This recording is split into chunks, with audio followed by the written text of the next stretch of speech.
After 18 months in a war zone, Marcus finally reached his family's 47 acres. But instead of peace, he found Karen Whitmore standing in front of a brand new HOA gate, arms crossed. Please leave, sir. This is private property, under a homeowners she said. association, HOA. You don't belong here. Leave Marcus this stepped closer. property! This land has been mine since 1923. Move. Karen smirked. We took it, the creek, the dam, everything. She had no idea. He was an Army Corps engineer with federal water rights, and the power to bring everything she stole crashing down. Marcus Dalton had survived 2 tours in hostile territory, built critical infrastructure under enemy fire, and earned commendations for his engineering work with the Army Corps. At 34 years old, he thought nothing could surprise him anymore. He was wrong. The military transport landed at Fort Hood on a scorching Tuesday afternoon. Marcus, carrying 18 months of deployment exhaustion and the relief of coming home alive, had one destination in mind: the 47 acres of Texas hill country his family had owned since 1923. That land had been his anchor during every dark moment overseas. The creek, the dam, the limestone bluffs, all of it waiting for him. His grandfather had built that dam with his own hands during the Depression, securing water rights that predated most of the county's current infrastructure. Marcus had grown up fishing in that pond, learning the land from his father, understanding that water in Texas wasn't just important, it was everything. Before deploying, he'd been meticulous. Property taxes paid 2 years in advance, dam permits renewed and filed with the Army Corps, all documentation secured. His neighbor, Walt Peterson, had agreed to keep watch. The drive from Fort Hood to Kendall County should have been triumphant. Instead, as Marcus turned onto County Road 447, something felt wrong. The landscape looked different. New construction jutted above the tree line where there should have been nothing but sky and limestone cliffs. Then he saw the sign: Riverside Heights, exclusive hill country estates. Marcus had never heard of Riverside Heights. The development looked massive, sprawling across what appeared to be dozens of acres, and it was far too close to his property line.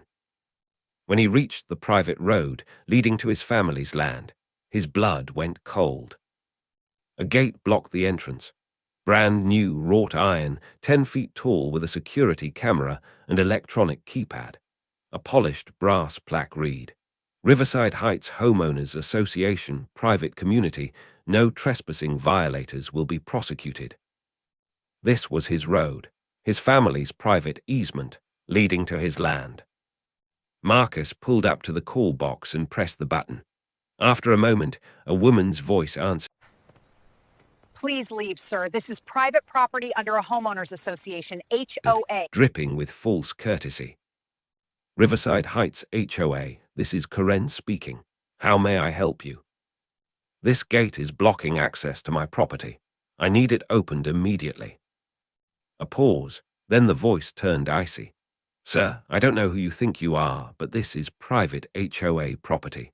If you don't have authorization, you need to leave before I call the police. Ma'am, I just returned from military deployment. My family has owned 47 acres beyond this gate since 1923. My name is Marcus Dalton. I'm the legal owner, and you're blocking my access. Excuse me, the woman's voice rose sharply. I am Karen Whitmore, president of the Riverside Heights HOA, and I can assure you there is no private property within our community boundaries. This entire area was properly acquired and developed. Whatever you think you own, you're mistaken. I'm not mistaken. I have the deed. Now open this gate. Sir, I don't appreciate your tone. This is harassment. I'm calling the sheriff's department right now. If you're not gone in 2 minutes, you will be arrested for trespassing and threatening an HOA official. Leave this property! The line went dead. Marcus sat in his truck, forcing himself to breathe slowly. Combat had taught him discipline: don't react, think, assess, plan. He called Walt Peterson. The old rancher answered immediately. Marcus, thank God, You made it back. What the hell happened to my property, Walt? A heavy sigh. I tried to reach you, son. Tried every way I could think of. They told me you were in a classified location, couldn't receive civilian communications. I sent letters to every military address I could find. I even drove to Fort Hood twice. They wouldn't tell me anything. Who are they? The HOA. Karen Whitmore and her husband, Richard. He's a city councilman in Comfort. They moved here about 16 months ago and started buying up land, pushing people out, consolidating parcels. Then they went after your property. How is that possible? I paid all my taxes. I'm not part of any HOA. They manufactured one. Said you owed HOA fees, assessment charges, community dues. When I told them you weren't part of their HOA, that you were deployed, Karen threatened to have me arrested. Said I was interfering with official HOA business. She had deputies escort me off your land when I tried to check the dam. Marcus's jaw tightened. The dam, what did they do to it? Drained it, diverted Blackwater Creek into some concrete channel. There are houses where your pond used to be, Marcus. 35 luxury homes. They've been selling them for almost a year. Karen's been bragging about it at city council meetings, calling it her vision for the community. Marcus closed his eyes. I'm coming to you. Walt's ranch was 3 miles down the county road. The old man was waiting on the porch, and when Marcus stepped out of his truck, Walt handed him a cardboard box without a word. Everything I could save. Every notice they posted, every newspaper article, every photograph I could take without them catching me. Karen had her people watching. Anyone who asked questions got threatened. Marcus carried the box inside and spread the contents across Walt's kitchen table. What he found made his blood boil. The fraud was systematic and brazen. Karen Whitmore had filed the first HOA lien against Marcus's property exactly 3 weeks after his deployment. Orders had been recorded in the county records. She had created fictitious HOA bylaws claiming his land was part of Riverside Heights. She had sent official-looking assessment notices to an address Marcus had never lived at. When those fake notices went unanswered, she declared the property delinquent and initiated seizure proceedings. This is a violation of the Service Members Civil Relief Act, Marcus said, his voice dangerously quiet. That's a federal crime. I figured as much. That's why I kept everything. Marcus examined Walt's photographs. His property was unrecognizable. Blackwater Creek, which had meandered through the valley for thousands of years, creating a natural watershed, had been forced into a narrow concrete channel. His grandfather's dam was partially demolished. The pond drained to nothing. And in the former floodplain, luxury homes stood in neat rows, their manicured lawns an insult to the natural landscape. They diverted a federal waterway, Marcus said, his engineers training immediately recognizing the violation. You can't do that without Army Corps approval. Karen called it drainage improvement, said it was necessary for development. Richard pushed it through the city council in an emergency session. Nobody voted against it. Marcus pulled out his deployment bag and retrieved a waterproof document case. Inside were the papers he'd considered sacred enough to carry through a war zone. His property deed, federal dam permits dating to 1978, and the water rights certificate from 1923. He laid the water rights certificate on the table. The paper was old, the ink faded, but the official stamps and seals were perfectly preserved. Senior water rights to Blackwater Creek, granted to his grandfather by the state of Texas in 1923. In Texas, senior water rights were absolute. They superseded almost everything. They can't legally divert this creek, Marcus said, not with these senior rights in place. Can you fight them? Marcus looked at the evidence spread before him, at the photographs of his destroyed property, at the documentation of systematic fraud. I'm going to destroy them. That night, working at Walt's kitchen table, Marcus began filing federal complaints with military precision. First, Army Corps of Engineers, Southwest Division, reporting unauthorized diversion of a federally recognized waterway. attaching his dam permits from 1978, the original engineering surveys showing Blackwater Creek's natural course, and current photographs showing the illegal diversion. Second, Texas Commission on Environmental Quality, filing a detailed report on the creek diversion, including environmental damage assessments and Walt's photographic documentation. Third, Department of Justice and Texas Attorney General, filing formal complaints under the Service Members Civil Relief Act, with a complete timeline showing that Karen Whitmore had accessed his deployment records and deliberately targeted his property while he was serving overseas. Fourth, Environmental Protection Agency, with comprehensive documentation of waterway violations, habitat destruction, and illegal construction in what appeared to be a natural floodplain. Then he contacted Dr. Sarah Chen, a hydrological engineer he'd trained with who now worked for the EPA. He sent her everything and asked one question: "Is this legal?" Her response came within 90 minutes. "Hell no, this is federal. Send me every document you have." The next morning, Marcus drove to the county clerk's office in the old limestone courthouse. A young woman named Jennifer was working the counter. When Marcus requested all recorded documents for his property parcel number, her expression changed immediately. "Are you the actual owner?" "I am, Marcus Dalton." Jennifer's eyes widened. "Oh my God, sir, I'm so sorry. We knew something was wrong, but nobody would listen. Karen's sister works here, and she's married to Richard Whitmore, and if anyone questioned anything, there were consequences. People lost their jobs, their business licenses. The health inspector suddenly showed up at restaurants. The fire marshal found code violations that didn't exist the week before. It's been like living under a dictatorship. Show me everything filed against my property." Jennifer disappeared into the records room and returned with a stack of documents 3 inches thick. Marcus began reading, his anger building with each page. Forged quitclaim deeds transferring his property to the HOA. Fabricated HOA bylaws claiming his land had always been part of Riverside Heights. Fraudulent assessment notices addressed to a non-existent address. A sheriff's sale notice published in a newspaper from a different county where Marcus would never have seen it. And on every single document, the notary seal of Rachel Whitmore, Karen's sister. "Can I get copies of all of this?" "Absolutely. It'll take about 20 minutes. Jennifer lowered her voice. "Sir, Karen comes in here twice a week.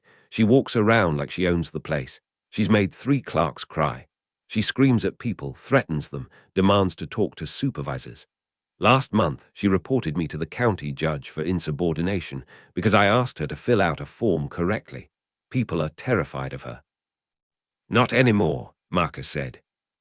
While Jennifer made copies, Marcus photographed every original document with his phone. Then he drove to the county tax office and confirmed what he already knew. His property taxes were paid in full through the end of the year. There were no delinquencies, no legitimate basis for any HOA seizure. Next stop, the law office of Harrison Webb, an attorney Walt had recommended.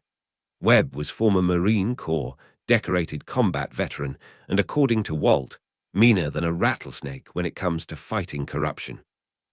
Webb's office walls were covered with military commendations, photographs with generals, and his law degree from the University of Texas. He gestured Marcus to a seat. "Walt called me, said you've got an HOA problem." "I've got a federal case," Marcus said, opening his laptop.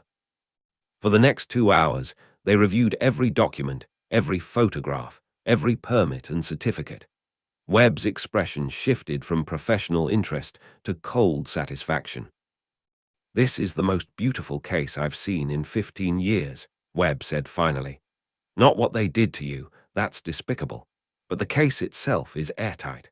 The Service Members Civil Relief Act violations alone will annihilate them. Federal judges take it very personally when people steal from deployed soldiers.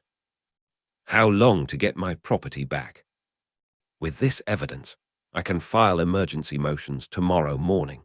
We'll request an immediate restraining order against the HOA, cessation of all construction, and a preliminary injunction returning possession to you. Given the SCRA violations, we should get a hearing within a week. What about criminal charges? That's where it gets interesting. Richard Whitmore has connections. The local DA is his golf buddy. But the federal complaints you filed, those are completely outside local control. If the Army Corps, EPA, and DOJ decide to investigate, there's nothing Richard or Karen can do to stop it. Good, because I'm not just getting my property back. I'm making sure they never do this to anyone else. Webb smiled coldly. Then let's go to war. The emergency motion was filed the next morning. The response from the HOA's legal team was swift and vicious. They claimed Marcus had abandoned the property, that he'd been properly notified of all proceedings, that the seizure was completely legitimate under HOA bylaws. They filed a counterclaim alleging that Marcus was harassing the HOA and its officers and requested a restraining order against him. They also included an affidavit from Karen Whitmore claiming that Marcus had threatened to destroy the HOA and flood the community during their phone conversation at the gate. It was a complete fabrication. The hearing was scheduled for 10 days out before Judge Herman Cutler. Marcus researched Cutler's background and discovered exactly what he expected. Appointed to the bench with strong support from Richard Whitmore, had ruled in favor of the Whitmores in 4 previous cases and played golf at the same country club. The fix is in, Marcus told Walt that evening. What will you do? Let them think they've won, for now. The hearing was a charade. Judge Cutler was dismissive of Marcus's evidence, seemed irritated by Webb's arguments about the SCRA, and appeared to have made his decision before the hearing even started. Motion denied, Cutler said curtly. The property transfer appears to have been properly executed under applicable HOA statutes. Mr. Dalton's remedy, if he believes he has one, is to pay the outstanding assessments and fees, then pursue whatever civil remedies he thinks he has. But this court will not disrupt the legitimate operations of a properly constituted homeowners association. Webb stood. Your Honor, my client was deployed in a combat zone. He was entitled to specific protections under federal law. Counsel, military service doesn't exempt anyone from property obligations. If Mr. Dalton wanted to maintain his property, he should have made appropriate arrangements before deploying. This court has made its ruling. We're adjourned. Outside the courthouse, Webb was furious. He didn't even look at your evidence. Because he's bought and paid for, Marcus said calmly. Which actually helps us. We're going to federal court, and we're including this transcript. A federal judge will see exactly what happened here. But before they could file the federal appeal, Karen Whitmore escalated the conflict. 2 days after the hearing, Marcus received an official notice that the HOA was filing for emergency eminent domain seizure of his property. The petition, signed by Richard Whitmore in his capacity as city councilman, claimed that Marcus's erratic behavior and threats against the HOA posed a safety risk to Riverside Heights residents. The filing requested immediate seizure of the property, with compensation to be determined later.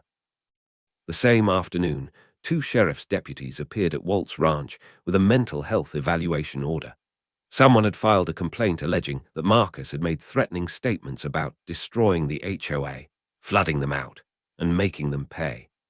The complaint was signed by Karen Whitmore and supported by affidavits from 3 other HOA board members. The court had ordered a mandatory psychiatric evaluation. This is character assassination, Webb said when Marcus called him. They're trying to paint you as unstable so they can justify the eminent domain seizure. Marcus submitted to the evaluation. The psychiatrist, Dr. Robert Chen, spent 30 minutes with him and concluded there was absolutely no evidence of mental instability, violent tendencies, or delusional thinking. He wrote in his report that Marcus appeared to be rational, calm, and appropriately frustrated by a clear injustice. But the damage was already done.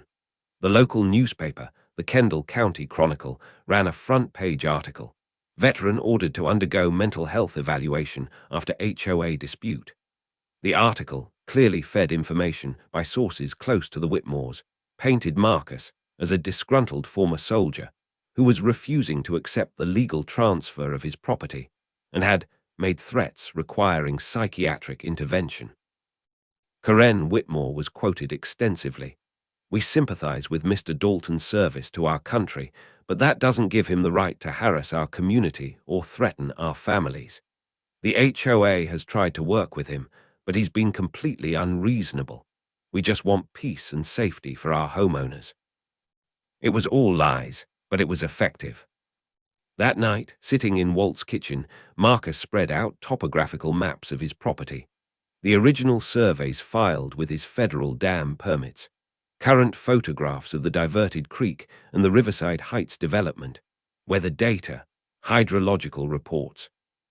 His engineering training took over, seeing the landscape not as politics or corruption, but as pure physics and water dynamics. "They built in the floodplain," Marcus said quietly. Walt looked up from his coffee. "What?" Marcus traced a line across the topographical survey map. Blackwater Creek naturally flows through this valley. During seasonal heavy rains, it floods this entire area. That's why my grandfather built the dam here at this narrow point in the canyon. It controls the flooding and creates a reservoir, but the natural floodway extends here. His finger moved across the map. The line went directly through the center of Riverside Heights. "They diverted the creek into that concrete channel to create dry land for construction," Marcus continued. "But they didn't eliminate the floodway. They just pretended it doesn't exist. If the creek ever returns to its natural course during a major rain event, it floods all those houses," Walt finished. "Not if I deliberately flood them," Marcus said carefully, "but if nature floods them. If the creek simply returns to where it's supposed to be, following its legal, federally recognized, historically documented course. If I'm just operating the dam according to proper engineering standards and federal permit requirements during a storm." He pulled up weather forecasts on his laptop. A major storm system was predicted to move through central Texas in exactly 2 weeks. The National Weather Service was already posting flash flood warnings for the hill country. "I have legal control of that dam," Marcus said. "The federal permits are in my name. I have senior water rights to that creek dating back to 1923. And I have the legal authority and engineering responsibility to operate that dam's spillway according to proper safety protocols. What happens after that is just hydrology and physics." Walt's weathered face showed understanding. "You're going to open the spillway during the storm. I'm going to operate the dam exactly according to its 1978 federal permit specifications, which require spillway release when the reservoir reaches certain capacity levels during precipitation events. I'm going to restore Blackwater Creek to its natural, legally protected, federally recognized course. What happens after that is just water following the laws of gravity. Karen will say you flooded them deliberately. Let her. I'll have the law, the permits, the engineering standards, the historical surveys, and the senior water rights all backing me up. That creek has had legal protection since 1923. Those rights include the natural floodway. If they built luxury houses in a flood zone without proper environmental review or disclosure, that's not my problem. That's theirs." Webb was cautious when Marcus explained the plan the next day. "It's risky. They'll absolutely claim you deliberately caused property damage." "Can they prove it?" "Not if you follow every single procedure in the federal dam operation permit. But Marcus, you need perfect documentation. I mean absolutely perfect. Every action time-stamped and recorded. Multiple credible witnesses, video evidence, weather data, engineering calculations, everything." "I'm an Army Corps engineer," Marcus said. "Perfect documentation is literally what we do. And you need witnesses who can't be dismissed as your friends. Credible, unbiased people who can testify under oath that you operated that dam exactly according to regulations. I can help with that, Walt said. He'd been quiet during the conversation, but now he leaned forward. The farmers downstream from Marcus's property, they've been devastated by the creek diversion. 7 ranching families who have depended on Blackwater Creek for 3 generations. Their irrigation ponds went dry. Their cattle don't have water. They've been complaining to the county for over a year, but nobody listens because Karen and Richard control everything. Those farmers would be very interested in witnessing the creek being properly restored. Over the next week, Marcus quietly reached out to the affected farmers. Tom Brennan, a 3rd-generation cattle rancher. The Rodriguez family who'd run sheep on their land since the 1940s. The Johnsons, the Pratts, the Coldwells, all families whose operations had been crippled by the illegal creek diversion.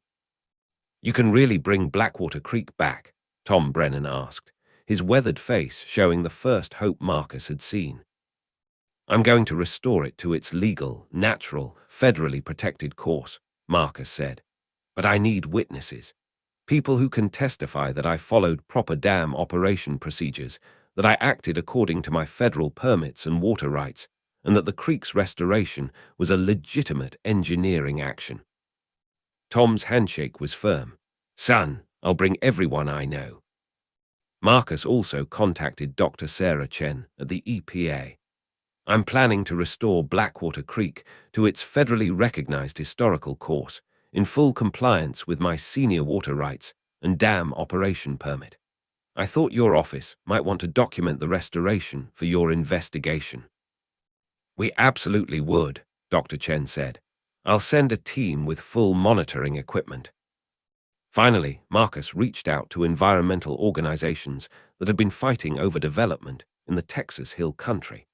When he explained that a HOA had illegally diverted a creek, destroyed protected habitat, and built luxury homes in a natural floodway without proper environmental review, they mobilized immediately. 3 different organizations pledged to send representatives and legal observers. 3 days before the predicted storm, a construction crew appeared at Marcus's dam. They were accompanied by 2 sheriff's deputies and carried an emergency order from Judge Cutler authorizing them to stabilize and secure the dam due to significant safety concerns raised by qualified engineering experts. Marcus was waiting for them. He'd been monitoring the dam daily, accessing it through an old easement road that bypassed the HOA gate.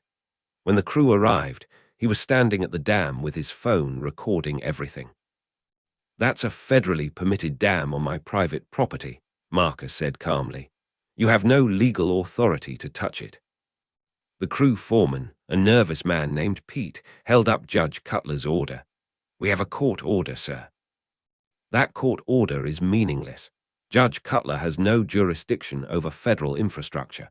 This dam is permitted and regulated exclusively by the United States Army Corps of Engineers. If you touch this structure without federal authorization, you're committing a federal crime." One of the sheriff's deputies, young and clearly uncomfortable, stepped forward. "Sir, we have to enforce the court order." "Deputy, I'm going to call the Army Corps Regional Office right now, and you're going to listen to what they say. Then you can decide whether you want to follow an illegal local court order or federal law. Your choice, but I'm recording everything, and whatever you decide will be evidence." Marcus dialed the Army Corps office in Fort Worth. The duty officer answered, and Marcus explained the situation, then put the phone on speaker. "This is Major Reynolds, United States Army Corps of Engineers," a crisp voice announced. "The dam in question operates under federal permit number 78-TX-4471. Any modification, interference, or work on that structure without explicit Corps approval is a direct violation of federal law. I am ordering all parties to stand down immediately and vacate the area. Any violation of this order will result in federal prosecution." The crew left. The deputies left. Marcus stood alone at his dam, knowing he'd just crossed a point of no return. That night, someone vandalized Walt's ranch. All 4 tires on his truck were slashed. "Leave now" was spray-painted across his barn. A dead coyote was hung from his gate.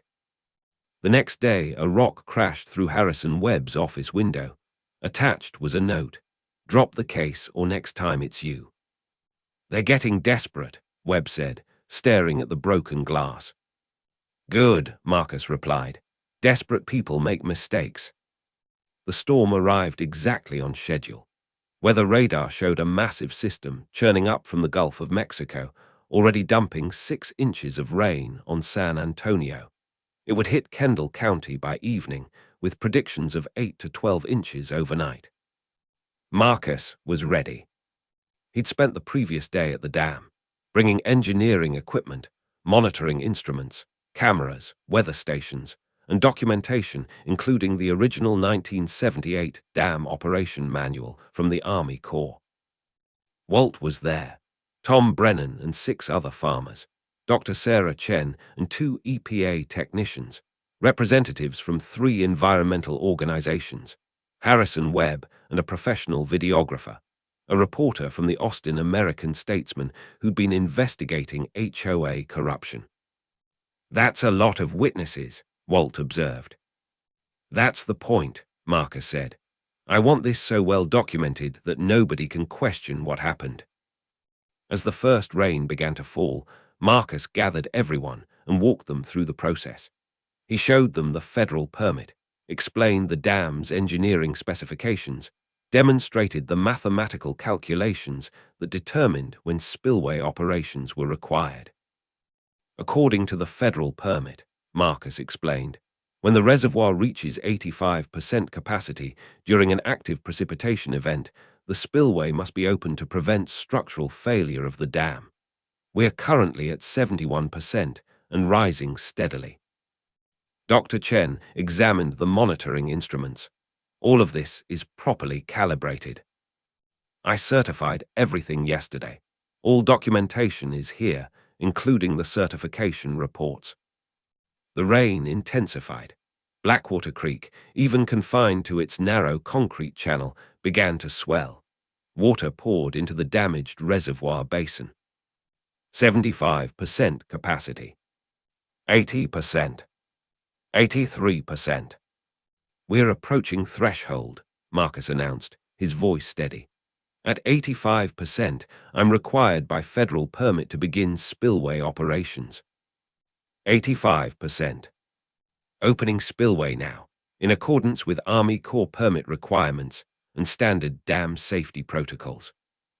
With a dozen cameras recording every movement, Marcus operated the manual spillway controls exactly as specified in the 1978 Operations Manual. The heavy steel gates slowly opened.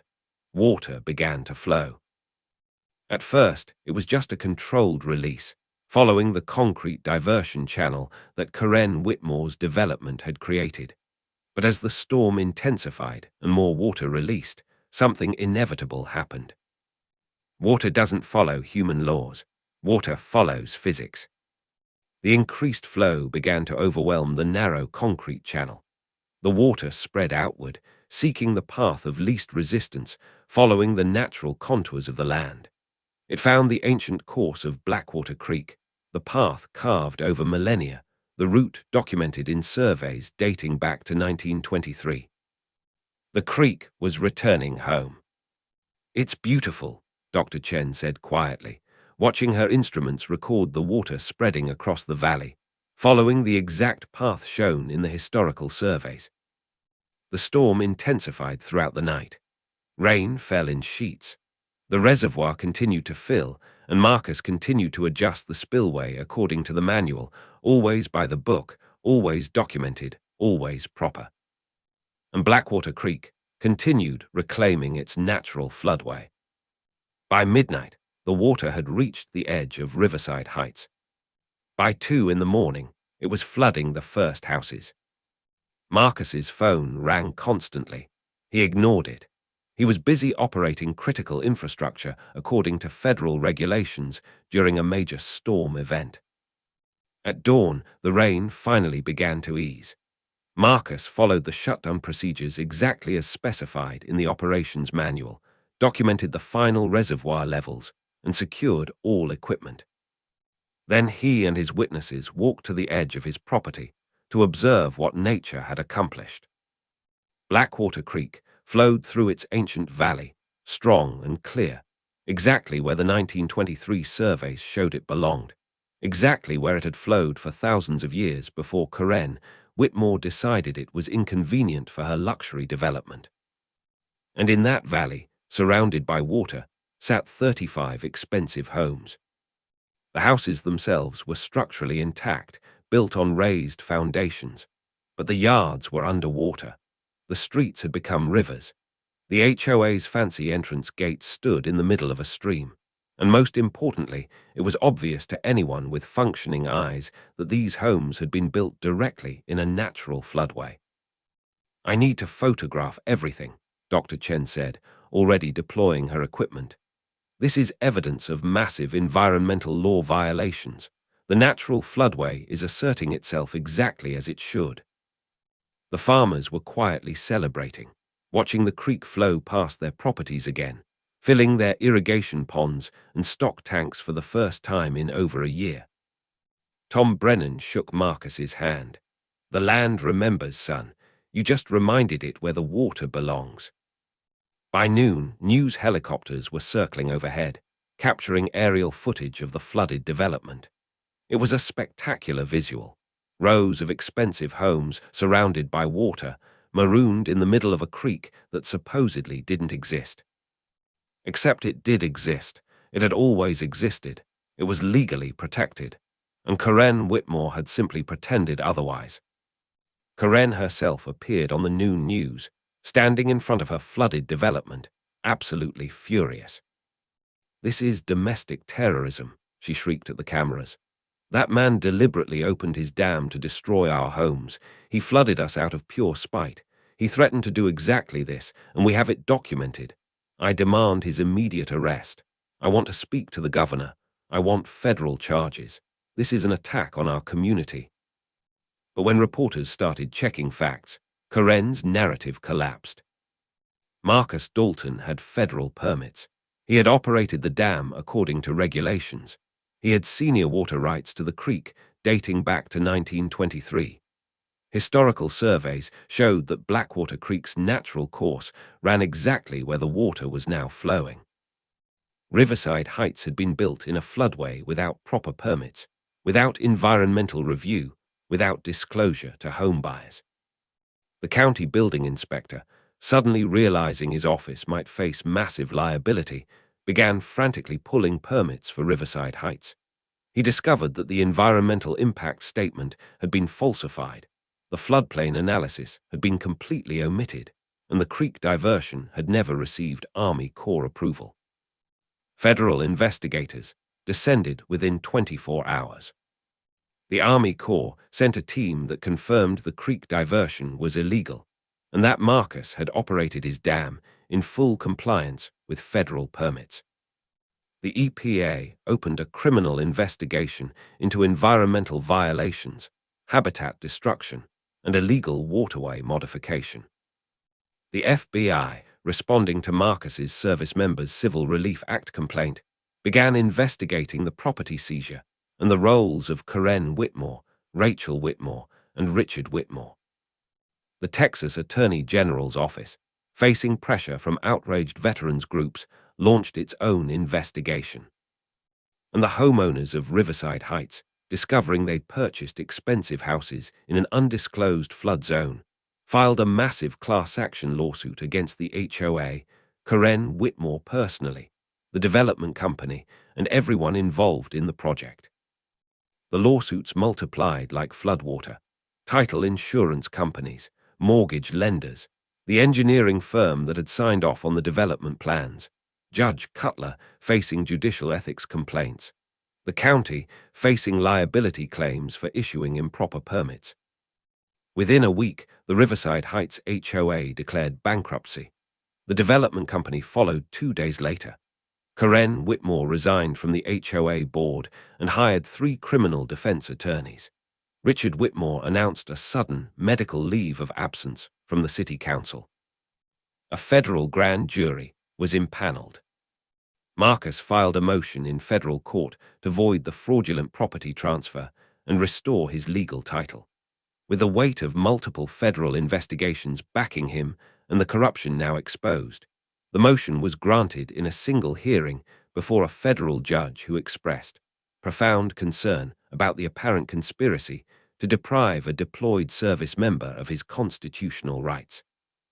On a clear morning in June, Marcus Dalton stood on his family's 47 acres as its rightful legal owner. The illegal gate was gone. The HOA signs were removed, and Blackwater Creek flowed through the valley exactly where it belonged. Walt stood beside him, both men looking at the restored creek. "What are you going to do with it now?" Walt asked. "Restore it properly. The dam needs repairs. The land needs time to recover. And those houses," Marcus gestured at Riverside Heights, now a ghost town of unsellable properties with clouded titles and flood damage.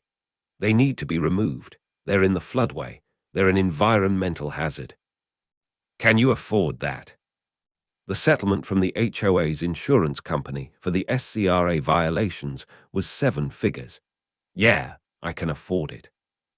Over the following months, justice unfolded with the relentless power of water flowing downhill. Karen Whitmore was indicted on 14 federal counts, including conspiracy to commit fraud, wire fraud, mail fraud, violations of the Service Members Civil Relief Act, and making false statements to federal investigators. Rachel Whitmore faced notary fraud charges and conspiracy. Richard Whitmore was charged with public corruption, bribery, conspiracy, and abuse of official power. The environmental fines were staggering. The EPA assessed over $12 million in penalties against the development company, the HOA, and the individuals involved in the illegal creek diversion and habitat destruction. But perhaps the most satisfying justice was the simplest, the creek itself. Blackwater Creek, restored to its natural course, became a celebrated environmental restoration project.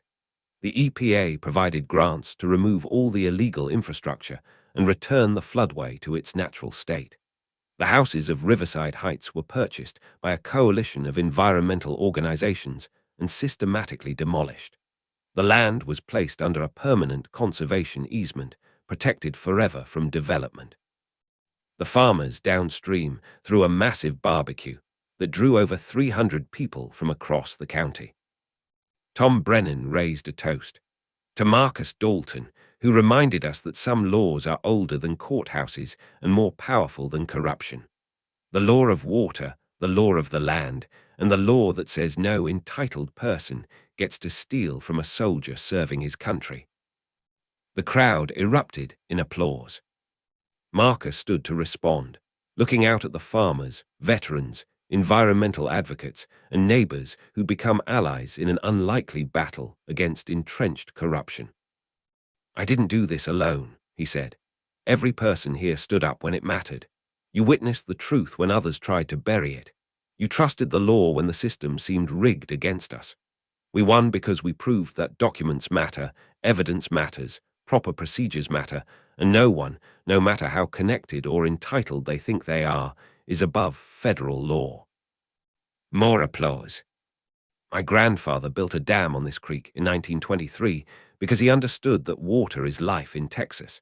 He secured the rights to this water legally, properly, and permanently. What Karen Whitmore tried to do wasn't just steal my property.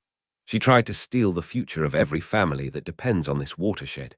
She failed because water doesn't respect corruption or connections or political power.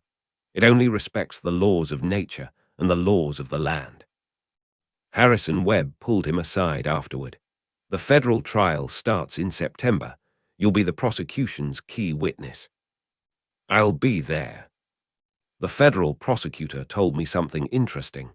They're using this case as a training example at the FBI Academy. Perfect documentation, perfect evidence chain, perfect witness preparation. You didn't just win, Marcus. You built a textbook case." "Army Corps training," Marcus said. "We are taught that engineering is 90% documentation, 10% actual construction." As the sun set over the restored creek, Marcus walked his property alone, something he hadn't been able to do freely in almost 2 years. He stood at the dam his grandfather had built 90-plus years ago, now repaired and operating properly under its federal permit. He watched water flow through the spillway, controlled and purposeful, feeding the creek that sustained the entire valley. His phone rang. Dr. Sarah Chen.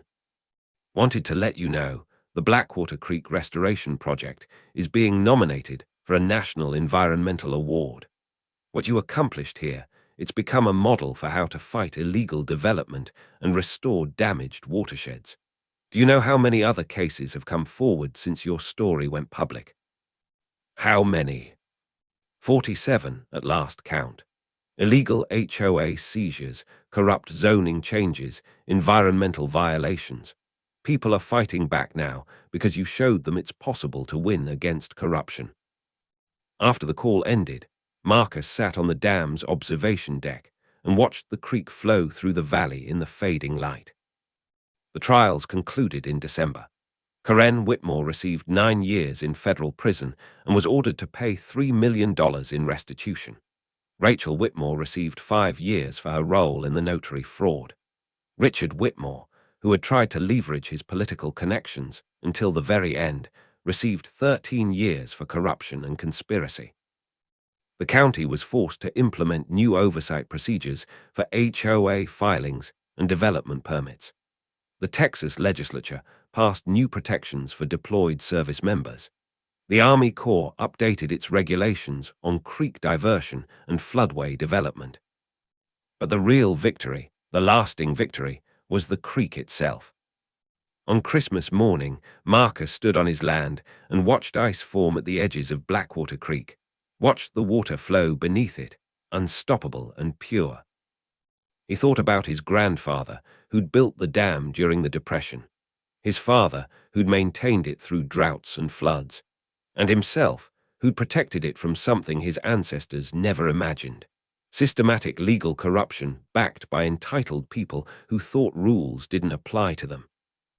He defeated them not with violence or political power, but with documents, engineering knowledge, federal law, and unshakable faith that the system, properly invoked, still worked. In the valley where 35 illegal houses had once stood, native grasses now grew. Deer came down to drink. Hawks circled overhead. The land had healed. The law had prevailed. And Karen Whitmore, who had underestimated a deployed soldier, who had thought connections and entitlement would protect her, who had demanded to speak to supervisors and threatened everyone who opposed her, had learned the hardest lesson of her life. Federal water law, properly invoked by someone who knew how to wield it, was more powerful than any HOA, any corrupt official, any entitled person who thought rules were for other people. The floodway had been restored. Justice had been served. And the creek flowed on, indifferent to human greed, following the only law that ultimately mattered, the law of nature itself. The end.